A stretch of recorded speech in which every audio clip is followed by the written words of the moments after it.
Kumusta si Dio Pangil? Kumusta rin po Sir Jupiter at sa inyong mga listeners? Ang palayaw ko ay Polo. Taga rito po sa may Bulacan. Ang ikikwento ko sa inyo ay tungkol sa masalimuot na karanasan ng barkadahan namin nang minsang magbakasyon kami sa Visayas, partikular sa may Antique. Gusto lang naman talaga naming magsagawa ng epic reunion noon ng mga high school buddies ko. At ni sa panaginip ay hindi namin inakalang isang malagim na karanasan pala ang naghihintay sa amin doon. Una po gusto ko pong linawing wala po akong masamang tinapay sa mga taga-Antique. Mababait ang mga tao roon, bagay na na-appreciate ko noong ikalawang balik ko na sa nasabing lugar. Sadyang may naranasan lang kaming hindi maganda sa isang partikular na bundok na hindi namin makakalimutan. 2002, nasa 23 anyos po ako nito. Umuwi ng Bulacan yung isang katropa kong si Franklin galing Mindanao. Doon po kasi siya nagkolehiyo. Mag-high school best friend po kami nito at naisip naming tipunin ang iba pa sa mga barkadahan namin noon para magbakasyon.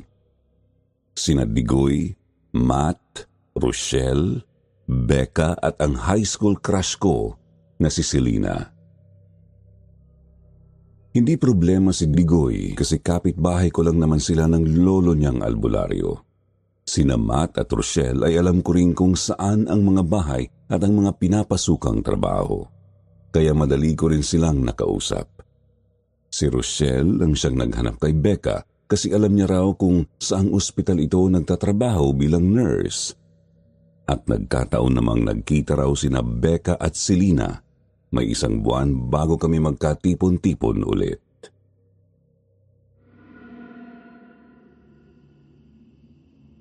Napakasaya ng gabing yon, Sir Jupiter. Doon kami sa bahay namin nagkita-kita para pag-usapan ang binabalak na bakasyon. May kwentuhan, kumustahan, kainan, inuman, at siyempre konting tuksuhan. Ayun nga at tinutokso pa nila ako kung may gusto pa rin daw ba ako kay Selena. Nag-init naman ang pisngi ko kasi totoo namang may pagtingin pa rin ako sa kanya noon. Halos hindi pa rin kasi nagbago ang simple niyang ganda at ang mahinhin niyang kilos. Hindi siya yung tipo ng babae na sobrang ganda talaga. Pero alam niyo yun, may kiliti sa puso ko ang bawat titig at ngiti niya sa akin. Nalaman kong nagpunta pala sila ng pamilya niya sa Antique matapos ng high school graduation namin. Namatay daw kasi ang lolo niya at pinapauwi ang kanyang nanay. Matagal nang patay ang kanyang tatay kaya napilitan silang sumama ng kanyang mga kapatid. Doon na raw siya nagkolehiyo at bumalik lang ng Bulacan para dumalaw sa isang tiyahin. Pagkatapos daw noon ay babalik na siya agad ng Visayas. Natanong ni Becca kung okay raw ba ang lugar nila sa Antique. Kita kong nag-alilangan ng bahagya ang mga mata ni Selena pagkatapos ay sinabi niyang napakalayo ng kabihasnan ng kanilang lugar talaga. May tiyuhin siyang nakatira malapit sa syudad pero ang bahay ng kanyang lolo at lola ay nasa bundok. Mga 4 o 5 oras pa raw na lakaran sa gubat at sa mismong bundok para marating ang isang tagong baryo. Sa narinig, biglang nagliwanag ang mga mukha ng marami sa amin. Tinanong pa nila ng tinanong si Selena tungkol sa lugar nito sa Antique at kung pwede raw bang doon kami magbakasyon. Sabi pa nga ni Franklin na gusto raw kasi niyang makakita ng totoong mga aswang kung sakali. Maikling sermon naman ni Digoy. Naku pare, maniwala ka sa akin. Hindi mo gugustuhin makakita ng aswang. Tsaka, huwag naman ganyan. Baka kasama pa ng loob ni Selena yung sinasabi mo. Kita kong hindi komportable si Selena sa usapan. Binawi nga rin agad ni Franklin ang kanyang biro. Pero mapilit pa rin ang iba sa ideyang doon na nga sa Antique magbakasyon. Ilang usap pa ay napatango na rin nila ang babae. Nakangiti si Selena pero halata kong napipilitan lang siya noon. Kinausap ko na lang siya ng palihim noong gabing yon. Kako intindihin na lang ang mga kaibigan namin. Sabik lang talaga silang magkasama kami ulit. Nginitian naman niya ako, bagamat kita kong malungkot ang mga mata niya.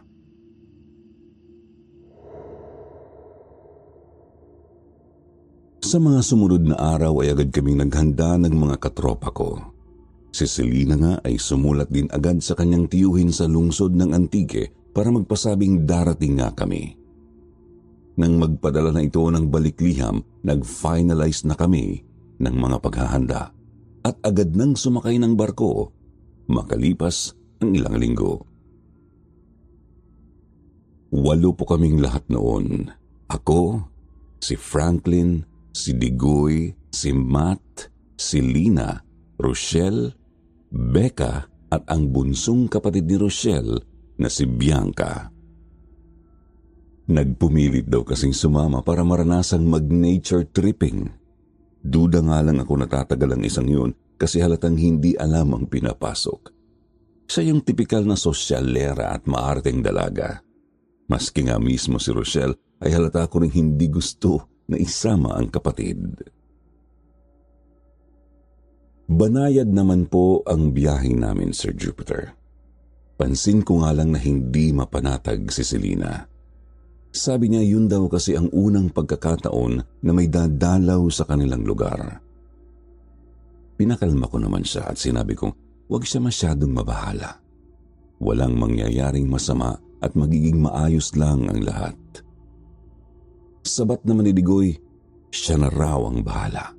Suot daw kasi niya noon ang kanyang pamproteksyong anting-anting na kwintas, kaya kahit paano ay hindi kami magagalaw ng mga masasamang elemento ng basta-basta.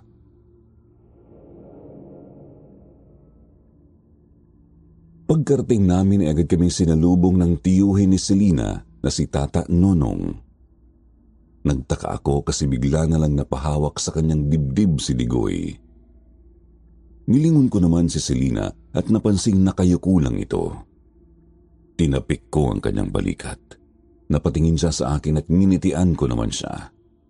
Yun nga lang, hindi na nawala ang pag-aalinlangan sa kanyang mukha. Lumingon siya sa kanyang tiyuhin bago muling yumuko. Sunod naman ay nagkatitigan kami ni Digoy. Bilang siya ang pinakamalapit sa akin ay alam na alam kong may gusto siyang ipahiwatig. Pero hindi niya pwedeng basta sabihin doon.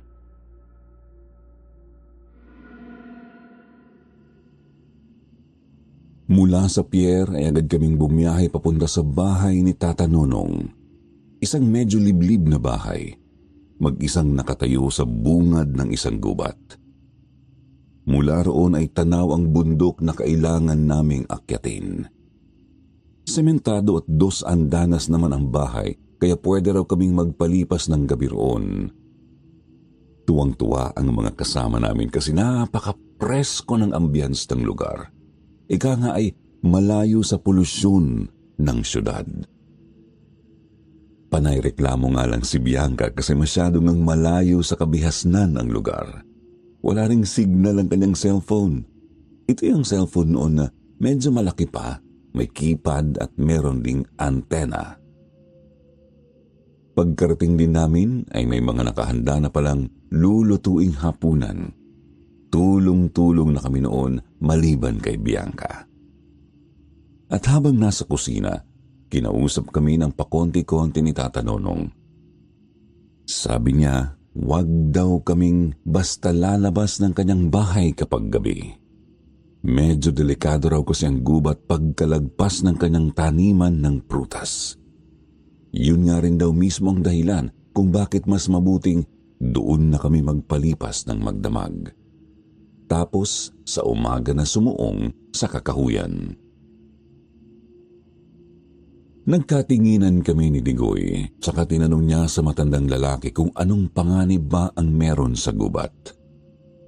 Hindi agad kumibo ang lalaki, kaya itinuloy ng kaibigan ko ang pagsasalita. Alam niyo kasi, tata, apo ako ng isang albularyo.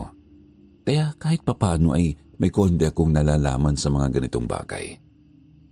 Yung gubat po ba dyan pinamumugaran ng mga aswang o ng iba pang elemento? Napatigil sa ginagawa ang iba naming kasama. Si Becca pa nga ay nabatukan pa si Digoy. Huwag daw manakot ng ganon at baka masira pa ang bakasyon namin. Humingi naman ng tawad ang binata. Sabi niya, nagtatanong lang naman daw siya para mas maging handa kami kung sakali. Sir Jupiter, napansin kong nagkatinginan sina Selena at Tata Nonong. Pansin ko sa mga mata ng babae ang pag-aalala. Lumingon naman sa amin ang matanda at saka kinumpirmang may mga aswang araw sa gubat na yon. Agad kaming natahimik at napatingin sa kanya. Dugtong niya yun daw ang dahilan kaya delikado ang gubat kapag gabi. Pero wag daw kaming mag-alala kasi ligtas naman daw kapag umaga. At magiging ligtas din daw kami kapag naakyat na namin ang bundok at nakarating na sa baryo ng lola ni Selena. Nagpahayag ng takot sina Rochelle at Becca. Sabi naman ni Franklin, "Sus, wala yan. Kwentong bayan lang yung mga aswang. Tsaka ano ba? Nandito na tayo eh. Huwag niyo nang sabihin, sisirain na lang natin tong bakasyon at uuwi na lang dahil lang sa mga ganyang panakot." Nagpalitan pa ng kuro-kuro ang mga kasama ko habang tuloy lang ako sa paghimay ng malunggay. Hindi ko itatangging kinabahan din ako noong mga sandaling yun, Sir Jupiter. Naniniwala kasi ako sa mga ganoong kababalaghan lalo pat nakita ko na kung paano manggamot ang lolo ni Digoy. Hanggang sa sinabi ni Tata Nonong na wala kaming dapat ikabahala. Basta ba, huwag kaming magpapasaway sa daan papunta sa bundok. Kita naman daw namin na nagawang makapamuhay roon ni Selena, di ba? Napatingin kami kay Selena na muli na namang yumuko. Biro ulit ni Franklin na baka aswang din daw si Selena. Binatukan naman siya ni Digoy kasi sigurado siyang hindi naman aswang ang babae. Ayun nga at kaya namang humawak at kumain ng asin at bawang. Noon din ay sinadya ng ibahin ni Rochelle ang usapan at nagpatuloy na kami sa pagluluto. Nakapaghapunan naman po kami ng maayos at pagkatapos ay naghanda na para magpahinga. Sa kwarto sa second floor yung mga babae habang kaming mga lalaki naman ay sa may sala naglatag ng banig. Noong nakahiga na kami ni na Franklin, Digoy at Matt ay bigla na lang nagsalita ang apo ng albularyo. Bagamat alam na raw naming posibleng ang may mga aswang sa gubat, kailangan daw niyang malaman kung paano kumilos ang mga yun. Yun daw ang paraan para malaman din niya kung paano kami mananatiling ligtas sa lakad namin. Balak daw niyang magmasid-masid at kapag sinabi niyang uuwi na kami, ay hindi na kami dapat umangal. Sabi ni Matt na huwag namang manakot ng ganoon si Digoy. Payag naman ni Franklin, baka nga masira na talaga ang bakasyon namin dahil sa mga ipinipilit ng binata. Awat ko naman, huminahon muna sila. Ayun nga at nagmamasid-masid muna si Digoy para siguraduhin magiging maayos lang ang lahat. Biglang tanong ni Franklin kung anong pagmamasid ba ang gagawin ni Digoy. Sabi naman ng apo ng albularyo, lalabas daw siya at titignan kung may madidiskubre bang mali. Sabi ko sasama ako sa kanya tapos agad na rin nagpresenta sina Matt at Franklin. Grupo kaming nagpunta roon kaya grupo rin kaming damay kung sakali. Tanong naman ni Matt kung sasabihan din ba namin sina Rochelle pero pinigilan siya ni Digoy. Mas mabuti raw na kami na lang munang apat. Mas madaling magmasid kung hindi kami ganon karami. Maingat at tahimik nga po kaming kumilos noon. Tinakpan lang namin ng kumot ang mga bag at unan namin para hindi agad mahalata na wala kami. Pinatay din namin yung gasera sa sala para sigurado. Pagkatapos, dahan-dahan na kaming lumabas sa may back door na nasa kusina. Sinalubong po kami ng napakalamig na hangin, Sir Jupiter. Bilog din ang buwan at sa pagkakatanda ko ay isang gabi na lang bago ang ganap na kabilugan. Agad nagsitayuan ang balahibo at kumabog ang dibdib ko. Pero pinilit ko pa rin umakto ng normal. Paalala kasi ni Matt, mas mabuti kung kumilos kami na parang wala lang. Nang sa ganun, kung makita man kami ni Tata Nonong, makapagdahilan kami ng nagpapahangin lang ng konti. Naglakad-lakad nga kami sa kakahuyang nasa may likod ng bahay. Hindi pa naman masyadong marami ang mga puno roon. Panay mga tanim na prutas pa lang ni Tata Nonong. Pero tanaw na ang pinakabungad ng gubat na kailangang suungin bago marating ang bundok. Wala naman po akong nakikitang mali sa gubat at bundok, pero habang tumatagal ang tingin ko roon ay lalong nanlalamig ang kalamnan ko. Paalala ni Digoy na maging alerto kami sa paligid. Bulong ni Matt na siguro bumalik na lang kami sa loob. Buska naman sa kanya ni Franklin, "Kalaki-laki mo ng tao, duwag ka pa rin gaya ng dati. Kung natatakot ka, pauna ka na roon sa loob at nang matulog." Bahagya kaming nagkatawanan habang si Matt ay nagkamot ng batok. Subalit bigla na lang napako ang mga mata ng binata sa gubat na animoy may nakita. Dahil doon, napalingon din kami ni Digoy at Franklin. At doon po, Sir Jupiter, may nakita kaming gumagalaw sa dilim. Noong una ay hindi namin maaninag ng maayos, pero mukha yung napakalaking hayop gubat. Kasing laki ng kalabaw, pero kahugis sa aso ang bandang ulo at buntot. Agad kaming sinabihan ni Digoy na magtago sa halamanan. Hindi namin inalis ang tingin sa nilalang na yun. Kita naming dahan-dahan itong naglakad papunta sa taniman ng prutas ni Tata Nonong. Natamaan yun ng sinag ng buwan at napansin kong napakaitim pala ng balahibo nun. Nakumpirma rin naming isa nga iyong malaasong nilalang, bagamat hindi talaga pangkaraniwan ang laki. Tuloy-tuloy siyang naglakad sa kakahuyan. Maingat kaming sumunod para hindi niya kami marinig o maramdaman. Ilang sandali pa, napansin naming huminto yun sa lilim ng punong bayabas. Nilingon ni Franklin ang tinitignan ng itim na aso at napasinghap nang makita si Bianca. Kita naming naglalakad ang dalaga, bitbit ng kanyang cellphone. Inaangat-angat pa niya yun, siguro pilit pa rin naghahanap ng signal sa liblib na lugar. Napatiim ng mga bagang si Digoy, mariin niyang bulong na nasa alanganin ang buhay ni Bianca. Hindi raw siya pwedeng magkamali. Isang aswang ang itim na asong yun. Hanggang sa napansin na namin kumilos ulit ang asong itim.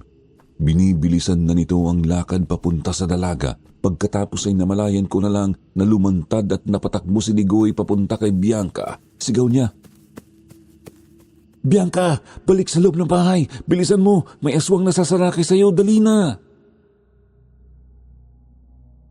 Nagtatakang napalingon kay Digoy si Bianca at agad din siyang napahiyaw nang makita ang halimaw na aso. Bigla namang sigaw ni Matt kay Digoy na meron pang papasugod mula sa kakahuyan. Napakabilis ng mga sumunod na pangyayari, Sir Jupiter. Nakita naming may 4 na kalalakihang lumapit kay Digoy at agad siyang hinampas ng kahoy nung isa sa batok. Ang itim na aso naman ay lumiko tsaka lumundag sa mismong harap namin nina Franklin at Matt. Napasigaw ng mahaba at malakas si Bianca. Kaming tatlo naman ay pinigana ng matinding kilabot sa aso at pagkabahala para sa kaibigan namin. Binato ni Franklin yung aso pero hindi ito nagpatinag. Nagtulungan na kaming tatlo sa pagbato ngunit ayaw talaga nitong umalis. Titig na titig lang ang nanlilisik nitong mga mata sa amin. Matindi rin ang paglalaway ng malaking bungangang puno ng matatalas na mga ngipin. Sinubukan naming maghiwalay na tatlo, umaasang makalusot man lang maski isa sa amin, pero sadyang mahigpit ang pambabakod ng aso. Nang aamba ito ng sakmal o kalmot kapag sinusubukan naming lusutan, at garantisadong mawawakwak ang kalamnan namin kapag tinamaan ng malakutsilyo ng mga kuko at pangil. Namalayan na lang naming papalapit na sina Becca, Rochelle at Selena. Narinig yata nila ang sigaw ni Bianca. Doon na biglang tumalikod ang aso at agad tumakbo papunta sa gubat. Nakita rin naming malayo na ang apat na kalalakihan, bitbit ang walang malay na si Ligoy. Walang ano-ano'y agad naming tinangka ni Franklin na habulin ng mga yun. Nagpaiwan si Matt kasi gusto pa niyang mag-isip ng plano. Paano mag-iisip? Inatataranta na kami ni Franklin noon. Pinipigilan din kami ni Becca pero hindi kami nagpaawat. Nasa alanganin si Ligoy at kailangan niya ang tulong namin. Tuloy-tuloy kaming tumakbo papuntang gubat nang hindi iniisip ang mga posibleng mangyari. Sinuong namin ni Franklin ang masukal na daan. Sinundan ng dinaanang bahagi ng mga kalalakihang yon sa talahiban hanggang sa tuluyan na silang nawala sa paningin namin. Humabol sa amin sina Rochelle at Matt. Sabi ni Matt, "Naiintindihan ko kayo. Kahit ako nag-aalala rin para kay Ligoy. Pero walang mangyayari kung magpapadalos-dalos tayo. Mukhang planadong-planado nila ang lahat eh." Napalingon kami ni Franklin sa kanya. Tanong ni Franklin kung ano daw ba ang ibig sabihin ni Matt na planado ang lahat. Paglilinaw naman ni Matt, ang ibig niyang sabihin, mukhang sinadyang unahin ang apo ng albularyo para mawalan kami ng proteksyon. Nagkatinginan kami ni Franklin. Hindi namin maitatangging may punto ang pinaparating ni Matt. Posible nga namang nalaman ng mga aswang na may kasama kaming apo ng isang albularyo. Una nilang pinuntirya si Ligoy para wala nang sagabal sa kanilang mga binabalak sa amin. Ang pinagtataka ko lang di ba dapat hindi basta malalapitan o masasaktan ng mga aswang si Ligoy? Bakit sila nagtagumpay sa kanilang balak? Naputol lang ang usapan namin nang makasunod na rin si Tata Nonong. Magsasalita na sana si Franklin pero biglang sinabi ng matanda na delikado na roon sa gubat. Kailangan na raw naming bumalik sa loob ng bahay. Sinermonan pa niya kami. Bakit daw ba lumabas kami sa gitna ng gabi? Napakalaking pagkakamali raw noon kasi nga may mga aswang sa paligid. Napamaang ako, Sir Jupiter, tapos sumunod na nga kami sa matanda pabalik sa kanyang bahay. Doon nadatnan namin sa may sala sina Selena, Becca at Bianca. Iyak ni Bianca na umuwi na raw kami. Ayaw na raw niya doon. Mamamatay raw kami doon. Sermon naman sa kanya ng kanyang ate Rochelle. Uuwi? Tapos ano? Hakayaang mamatay yung kaibigan namin? Sinabi ko naman sa iyo huwag ka nang sumama kasi hindi mo kakayanin nagpumilit ka. Tapos ngayon gaganyan-ganyan ka. Dapat nga ikaw pa ang magpumilit na iligtas si Ligoy Tandaan mong ikaw ang ginamit na pain ng mga yun kasi tanga ka. Inawat namin ni Becca si Rochelle. Humingi naman siya ng tawad at niyakap ang napapahikbing kapatid. Nadala lang daw siya sa tensyon. Sabi naman ni Matt, lahat kami ay nag-aalala para kay Ligoy. Hindi makakatulong kung magpapadala kami sa init ng ulo. Natahimik kami noon. Hikbi lang ni Bianca ang naririnig sa sala. Napalingon naman ako kay Selena na nakayuko na naman habang nakaupo. Basag din niya sa katahimikan.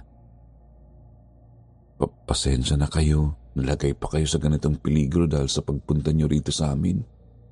Dapat kasi tumanggi na lang ako. Pagpapanatag naman ni Becca sa kanya, wala siyang kasalanan. Ang grupo naman daw ang namilit sa kanya kaya huwag niyang sisihin ang sarili. Sabat naman ni Tata Nonong, sa ngayon, wala na akong naisip na ibang paraan. Siguro kailangan nyo nang tumuloy sa bundok, Selina. Humingi kayo ng tulong sa lola mong albularya. Siya lang ang pwedeng makatulong sa inyo. Napatingin kaming lahat kay Selina. Tumango lang siya nang tanungin ko na albularya pala ang kanyang lola roon sa Antique. Dahil doon ay nabuhayan kami. Kahit paano ay may nasisilip na kaming pag-asa na mahanap si Digoy. Tanong nga lang ni Franklin kay Tata Nonong kung ligtas ba talagang tahakin ang gubat papunta kina Selina. Naisip kasi niyang baka punterian ng mga aswang na yon ang mga dayong tulad namin. Pagpapaalala naman ng matanda, ligtas nga raw ang lumakad doon hanggat may araw pa. Manatili lang kami sa baryo ni na Selina sa gabi at huwag bababa ng bundok kapag hindi pa nagbubukang liwayway. Pagkatapos mag-usap ay agad na kaming nagpahinga, Sir Jupiter. Kailangan naming mag-ipon ng lakas kasi mahaba-habang lakaran pa ang susungin namin.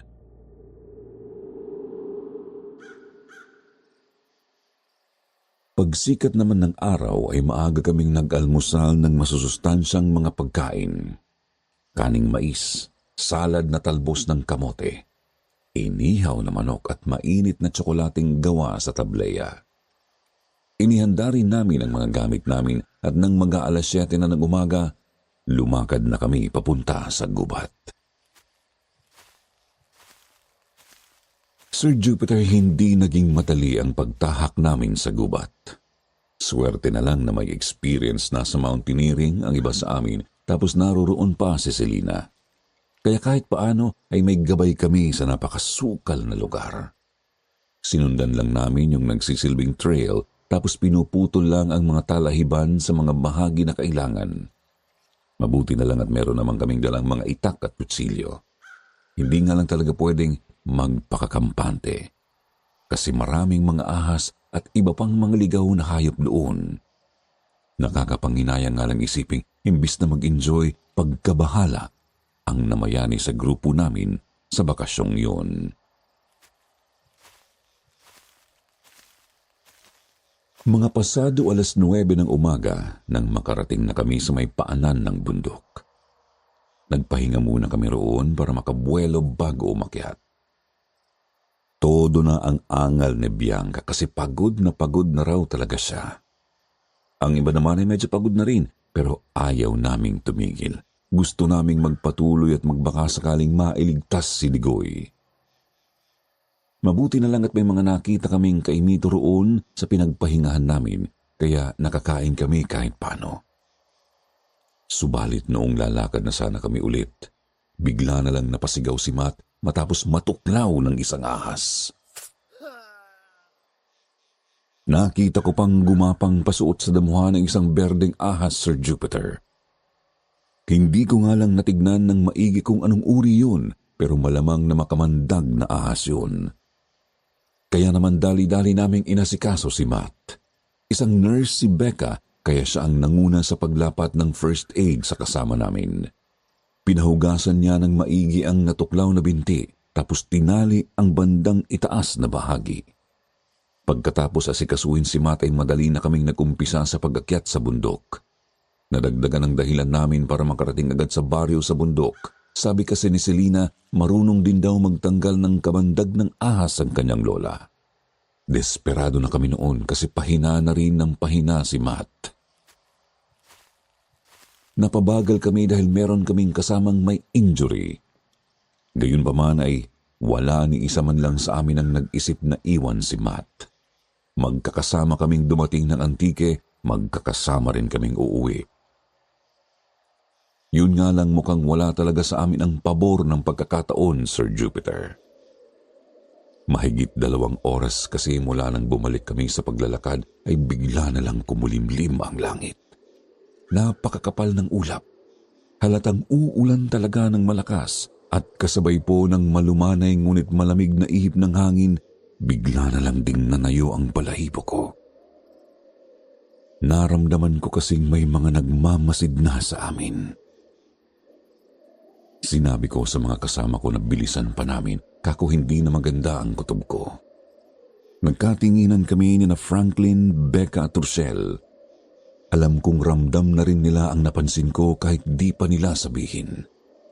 Hindi na kami ligtas sa masukal at matarik na bahaging yun ng bundok. Oo, ligtas kami hanggat may araw. Paano kung umaga nga pero makulimlim naman ang langit? Kailangan na namin makarating agad sa baryo. Tinanong ko si Selena kung malapit na ba kami.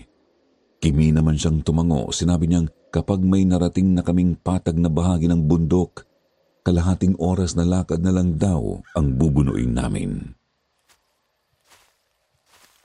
Maingat kaming umakyat sa isang bangin na mga 3 katao ang taas. Medyo nahirapan kaming iakyat si Matt, pero kinaya naman. Ilang minutong lakad pa at nagulat na lang kami nang may sumalubong sa aming iilang mga katao. Siguro nasa 10 o 15 silang lahat. May mga lalaki, babae, matatanda tapos mga binata at dalaga. Nakakakilabot kung makatingin kasi talagang pinapasadahan kami ng mga titig mula ulo hanggang talampakan. Hindi rin pangkaraniwan ang ngisi nila sa amin. Hindi yung ngiti na bumabati sa mga panauhin, kundi ngiti na parang may mga binabalak. Si Rochelle ang nagtanong kay Selena kung sila na ba ang kanyang mga kabaryo. Tumango naman ang babae, tsaka yumuko. Nagtaka ako kasi bakit ganun ang kilos ng babaeng natitipuhan ko. Hindi ba nag-aalinlangan siyang payagan kaming pumunta roon dahil sa mga aswang? Dapat ligtas na kami noong sandaling yun kasi kaharap na namin ang kanyang mga kabaryo. Nagsalita ang isang matandang babae sa harap namin. Tinanong niya kami kung napano ang kasama namin, sabay turo kay Matt. Sabi ni Franklin na tuklaw nga ng ahas. Lumingon ang matanda kay Selena tsaka nagsabing, "Bakit hindi mo sinabihang mag-ingat itong mga kaibigan mo, Apo? O siya, sige na. Tara na sa baryo at nang matignan na natin siya kaagad." Nagkatinginan ulit kami na Franklin, Rochelle at Becca. Parang ayaw na naming tumuloy. Pero wala, nandun na. Siguro kailangan na lang naming maging handa sa kung anuman ang mangyayari. Mga bagay na malamang hindi namin magugustuhan. Lalong lumamig ang hangin. Umabot na sa puntong may nakikita na kaming manipis na hamog sa paligid namin. Lumakad ang mga taga-baryo at sumunod sa matanda si Selena. Nakayuko pa rin ito at hindi man lang lumingon sa amin. Nagsalita si Bianca. Sinabi niya sa kanyang ate na sobrang sama na raw talaga ng kutob niya sa lugar. Bulong sa kanya ni Rochelle na kaming ang lahat ang kinukutuban ng masama. Pero wala na kaming ibang mapagpipilian noon kundi ang sumunod at manalangin. Yun nga po ang ginawa namin, Sir Jupiter. Maingat naming sinundan ang mga taga-baryo. Akay pa rin namin si Matt na hilong-hilo na. Naglakad kami ng naglakad, pakapal din ng pakapal ang hamog na nasa paligid namin. Hanggang sa napakalabo na talaga ng nakikita ng mga mata ko. Nanlalabo ang paningin ko, ngunit huli na nang mapagtanto kong hindi yun dahil sa hamog. Kumabog ang dibdib ko. Naramdaman kong namanhid ang kasukasuhan ko pero hindi dahil sa pagod, dulot ng napakalayong lakaran. Nalintikan na. May nangyayari nang hindi maganda. Napakapit sa braso ko si Becca. Nakita kong natumba sa harap ko si Bianca. Napaluhod si Franklin at nabitiwan namin si Matt. Nakita kong lumingon sa akin si Selena at ang mga mata niyang umiiyak. Ang huli kong nakita bago ako nawalan ng malay. Hindi ko masabi kung gaano ako katagal na walang malay noon, Sir Jupiter. Basta nagising na lang ako dahil sa kung anong nakakasulasok na amoy. Pagdilat ko, nakita ko ang sarili sa isang napakadilim na lugar at naulinigang may nag-uusap. Nang pakinggan ko ang mga yon ng maigi, nakilala kong sina Digoy at Franklin pala yun. Agad ko silang tinawag. Tinawag din nila ako pabalik at ginamit kong gabay ang mga boses nila para makalapit. Nalaman ko rin gising na rin pala si Becca. Tinanong ko rin sila kung nasaan ang iba. Hindi raw sila sigurado pero marahil ay kasama lang din namin sa lugar na yon. Paliwanag ni Franklin, mukhang isang bahay o kamalig ang kinalalagyan namin.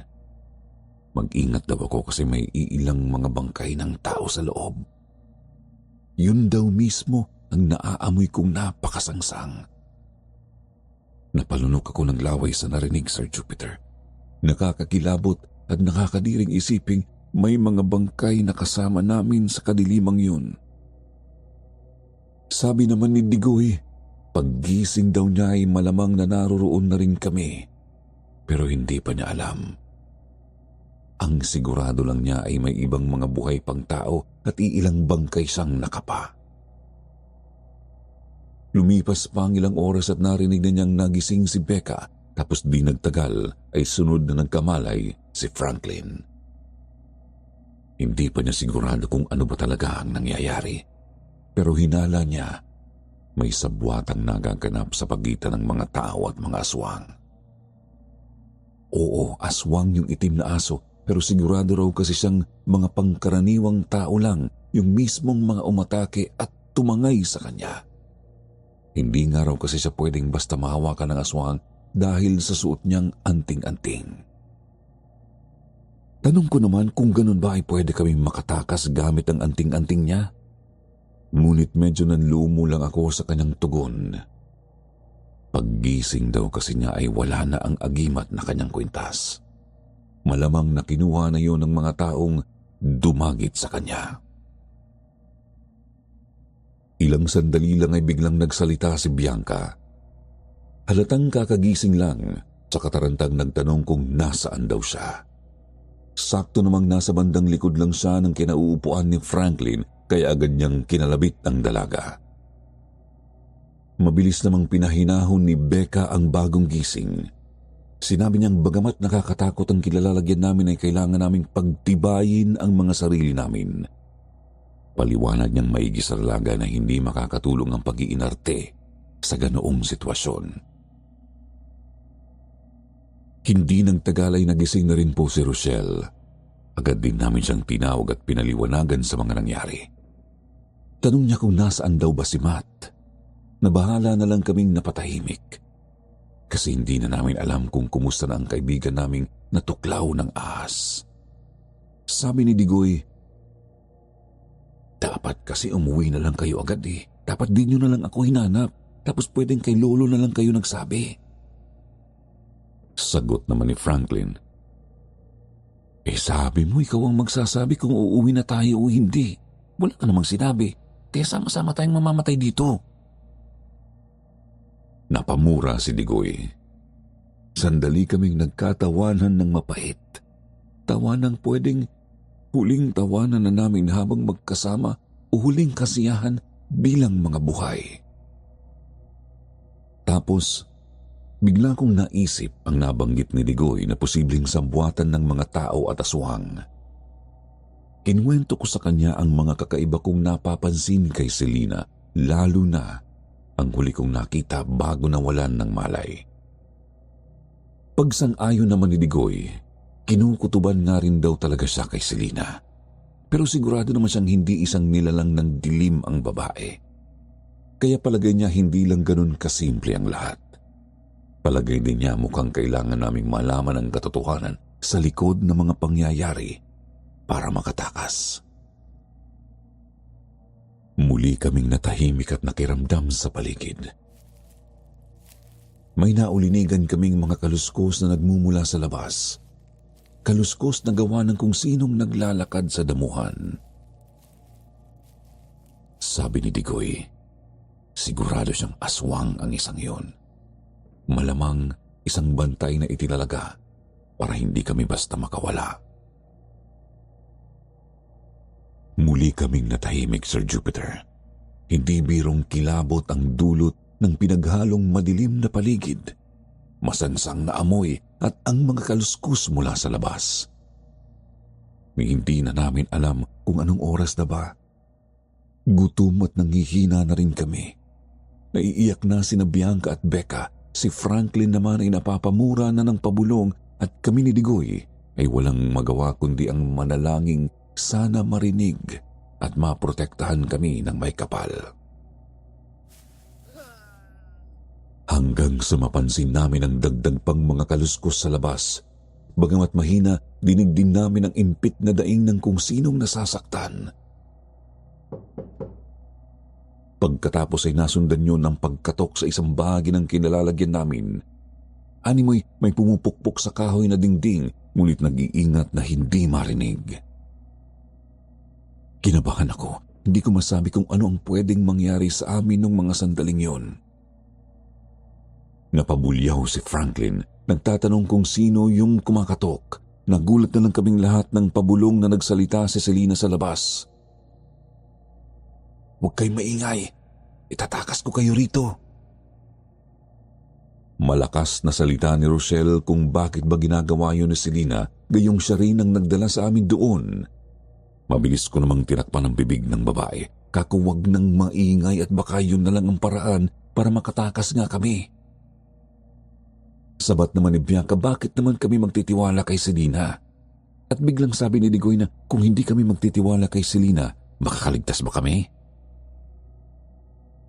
Natahimik ang grupo. Tuloy-tuloy lang ang tunog ng mahinang pagpukpok sa dingding. Pabulong na paalala ni Becca, ano't anuman, kailangan naming maging mahinahon kahit mahirap kumalma. Ilang minuto pa, Sir Jupiter. Bumigay na ang isang tabla sa dingding. Natanggal yon at nasilip namin si Selena sa labas. May kasama siyang isang medyo matandang babae, isang lalaki at isang binatang nasa 15 anyos. Kilala ko sila, Sir Jupiter. Yun ang nanay, kuya at bunsong kapatid ni Selena. Ang kuya niya mismo ang sumisira ng dingding para makalabas kami. Yun nga lang, kailangang makapagtanggal pa siya ng 2 pang tabla para makalusot kami isa-isa. Alok naman ni Franklin na tutulong na kami sa pagtatanggal ng mga tabla. Iling naman ng lalaki, siya na lang para mas tahimik ang lahat. Pabulong namang tanong ni Becca kay Selena, "Bakit mo nagawa ito, Selena? Oo, matagal tayong hindi nagkita-kita pero kaibigan ka namin. Tropa ka namin. Mahal ka namin, bakit mo kami nilagay sa matinding panganib?" Sir Jupiter, nangilid ang luha ni Selena. Sinabi niyang kasalanan niya kasi nagpaloko siya sa mga halimaw na yun. Kasalanan niya kasi nagpalinlang siya sa mga aswang at sa mga kasabwat na mga taong kanibal. Sa laysay niya, mga 1 taon daw pala bago siya bumalik ng Bulacan, nilusob ng mga aswang ang kanilang baryo. Ginawa silang bihag. Pinatay ang iba pa niyang mga kamag-anak. Yung sumalubong sa aming matandang babae at si Tata Nonong, pawang hindi niya kaano-ano. Ginawa ring bihag ang totoo niyang lola.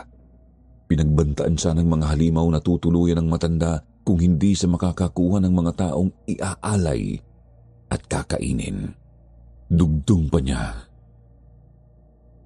"Hindi ko kayo pipiliting maniwala. Alam kong masama ang tingin ninyo sa akin. Ang totoo, ayaw ko kayong idamay. Ayaw kong kayo ang mapahamak pero kinakapos na ako ng oras. Kailangan may madala na ako bago ang kabilugang ito. Pero nilinlang nila ako, pinatay nila si Lola. Pagdating namin, wala na ang lola ko." Biglang singit sa kanya ni Franklin, "Napakatanga mo. Alam mo ba yun? Sorry pero pwede ka namang humingi ng tulong. Pero mas minili mong maniwala na hindi nila sasaktan ng lola mo. Yan ay matapos nilang patayin yung ibang mga tao rito. Si Matt, nasaan na?" Nagtatakang napatingin sa amin si Selena. Tapos ay nabakasan ko ng matinding pagkabahala ang kanyang muka. Sabi niya naroroon lang daw sa loob ng kamalig si Matt kasama namin. Doon din, Sir Jupiter, taranta naming hinalughog ang buong madilim na kamalig. Ang tanglaw lang namin ay ang konting liwanag ng buwan na nakakalusot sa nabaklas ng tabla. Tuloy-tuloy lang sa pagtanggal ng huling kahoy ang kuya ni Selina. Pinagkakapa namin ni Digoy at Franklin ang mga bangkay na naroroon. Tiniis namin ang nakakasulasok na amoy at ang mga nabubulok na laman. Hanggang sa may makapa na akong katawang medyo mainit-init pa. Tinawag ko ang mga kasama ko. Nanginginig ako nang kinapa ko pa ang buong katawang yun, pati na ang mga damit para kilalanin. At tuluyan akong napamura nang may mapansin akong benda at nakatali sa isang binti. Dali-dali naming binuhat ni na Franklin ang katawang yun. Kumpirmado, si Matt. Nangungulay ubi na ang balat. Patay na. Noon din ay natanggal na ng kuya ng kaibigan namin ang panghuling tabla. Mabilis kong pinigil si Franklin na nagpupuyos na sa galit at napakatalas ng tingin kay Selina. Impit na lang na napaiyak ang mga kasama naming babae. Iyak dahil sa pinaghalong hinagpis at kilabot. Ako man ay napaluha na rin kasi hindi deserve ni Matt ang ganitong kamatayan. Pagkatanggal din ng kahoy ay lumusot ang mas marami pang liwanag ng buwan. Natanglawan ang isang bahagi ng kinalalagyan naming kamalig. Hindi ko aakalaing mas kahilahilagbot pa pala kaysa sa dilim ang matanglawan ka ng liwanag sa ganung pagkakataon. Kitang-kita na kasi namin ang iba pang bulok na mga bangkay. May mga ulong natanggal na sa kani-kanilang mga katawan. Puno rin ng mga bahid ng dugo ang kabuuan ng dingding at sahig. Noon din po ay dali-dali kaming lumabas isa-isa. Nakita namin ang bangkay ng aswang na nakabantay sa kamalig. Inabot ng nanay ni Selina ang agimat na pamproteksyon kay Digoy na ipinagpasalamat naman ng apo ng albularyo. May binigay din sila sa aming dalawang mga itak na pwedeng magamit. Ako at si Franklin ang humawak. Sir Jupiter, halos hindi na kami makahinga sa kaba habang sinusuong ang damuhan. Maya't maya ang paglingon at baka may makakita sa aming tao o aswang. Nagmamadali pero maingat na hindi makagawa masyado ng ingay. Hanggang sa makarating kami sa isang bangin sa likod ng baryo. Naunang bumaba si Digoy at ang bunsong kapatid ni Selina. Sumunod naman sina Bianca at Rochelle, tapos si Selina. Kami ni na Franklin at ng kuya ni Selina ay nakabantay pa rin sa bandang itaas. Noong bababa na sana si Becca, nagulat na lang kami nang biglang mapasigaw ng napakalakas si Bianca. Dali-dali akong sumilip sa ibaba at nakita kong may kinakalaban ng isang napakalakig asong itim si Digoy. Lumingon ako sa mga kabahayan at hindi nga po ako nagkamali. Nagising na ang mga taga roon. Sigaw ko, "Bilis na! Pistado na tayo! Bilisan nyo na! Takbo na! Takbo!" Nagsitakbuhan na yung mga nakababa sa patag na bahagi. Agad na rin kaming bumaba ng mga natira, tsaka lumundag sa bandang gitna ng matarik na bahagi. Mabuti na lang at madamo naman sa pinagbagsakan namin kaya hindi kami napuruhan. Mabilis kaming bumangon sa agad ng tumakbo kasunod sa mga nauna. Nilagpasan namin ang naghihingalong aswang na kinalaban ni Digoy. Naglalawa ang dugo nito sa damuhan at may nakabaong sanga ng puno sa sikmura. Binilisan ng gusto ang bawat takbang, kulang na lang ay paliparin ng sariling mga katawan. Ang ipinagpapasalamat na lang namin noon ay hindi nagiging mabilis ang kilos ng mga aswang na taga roon. Oo, lumalakas sila kaysa sa karaniwan, pero ordinaryo pa rin ang bilis ng kanilang kilos. Pinauna kami ng kuya ni Selina. Sabi nito haharangan daw niya ang mga aswang para makatakas kami. Kahit sa ganoong paraan man lang daw, mabayaran ang pagkakamali ng kanyang kapatid. Singhal naman ni Franklin, "Ano bang sinasabi mo, tol? Kailangan nating makatakas lahat dito. Napakatindi na ng dinanas niyo sa kamay ng mga demonyong yan." Sinubukan ding kumbinsihin ni Selina ang kanyang kapatid, pero nagmatigas talaga ang lalaki, Sir Jupiter. Nang makitang papalabit na ang mga aswang, napilitan na kaming tumakbo ni na Franklin at nang umiiyak ng si Selina. Binilisan namin ng binilisan ng takbo hanggang sa nagulat na lang ako nang mapasigaw si Selina. Nilingon ko siya at nakitang nakatingin pala siya sa naiwang kapatid. Nilingon ko rin ang lalaki at nahintakutan ng makitang putol na ang isang braso nito. Sakto rin sa paglingon ko ang pagbaon ng mga kuko ng isa sa mga aswang sa sikmura ng lalaki, tsaka tumagos sa kanyang gulugod. Akmang tatakbo pabalik si Selena pero pinigilan namin siya ni Franklin. Napilitan pa akong buhati na lamang siya sa ibabaw ng balikat ko para hindi na siya makapalag. Doon na kami nagtuloy-tuloy sa pagtakbo hanggang sa makahabol na kami sa naunang grupo. Ang kaso, may dalawang mga taga-baryong tao rin palang nakaharang sa kanila. Hinagis ni Franklin ang hawak na itak kay Digoy. Nasalo naman yun ng apo ng albularyo. Silang dalawa ng bunsong kapatid ni Selena ang kumalaban sa dalawang taga-baryo. Tapos tumulong na rin kami ni Franklin maski ang mga babae ay naghagis na rin ng mga bato para lang mapahina ang dalawang kalaban. Ilang sandali pa napasigaw na naman si Bianca at sinabing naririyan na ang mga halimaw. Tinulak ko ang isa sa mga tao. Nawalan siya ng balanse at nagpagulong-gulong sa mabato at paibabang bahagi ng lupa. Tumakbo na rin kami pababa roon sa bahaging yun hanggang sa may marating kaming isa na namang bangin. Ngunit napakalalim noon at may rumaragasang ilog sa baba. Sabi ng nanay ni Selena, "Samahan mo sila anak, samahan mo mga kaibigan mo, doon kayo dumaan sa tulay. Magpapaiwan kami para pigilan ang mga aswang." Napakatindi ng hagulhol ni Selena noon. Wala na ang kanyang kuya, tapos mawawala rin sa kanya ang ina. Sabi naman ni Digoy, mas maganda kung sabay na lang kaming lumayo at tumakas ng mabilis. Subalit sabi ng ginang ay mahihirapan daw kami dahil isang hanging bridge ang kailangan naming daanan. Paisa-isang tao lang ang pwedeng tumawid doon at hanggang 3 lang ang kayang suportahan ng buong kabaan. Sa makatuwid, kailangang may magpaiwan para mapabagal ang mga tampalasan. Labag sa loob na tumango si Selena, pero noon pa lang ay ramdam ko nang may iba siyang binabalak.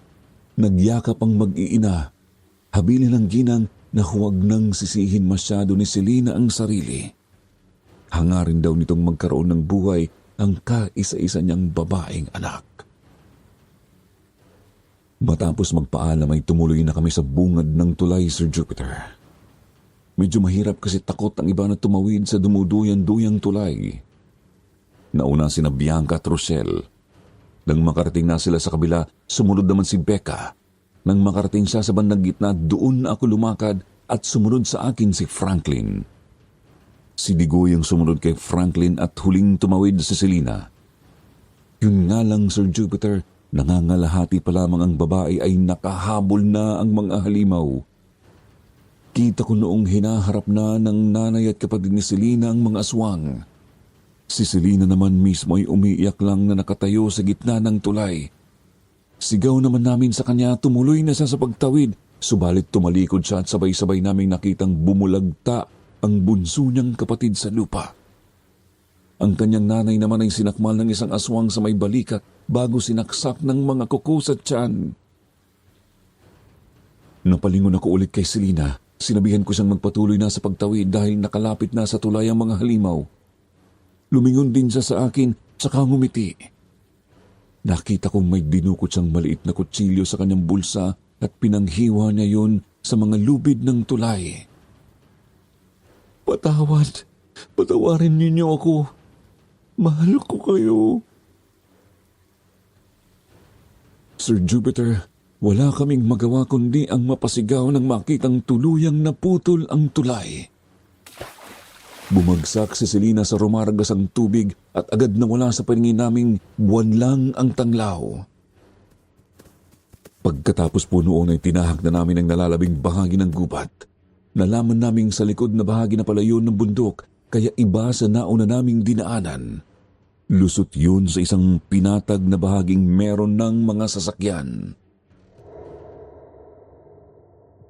Pagkarating sa may bayan ay agad kaming nagsumbong sa mga pulis.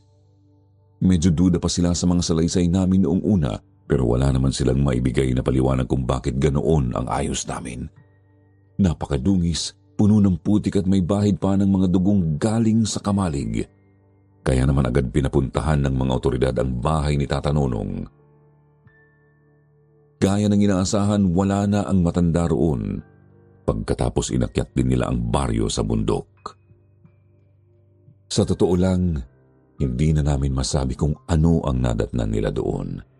Basta bigla na lang nagbago ang trato nila sa amin habang naghihintay kami sa kanilang istasyon.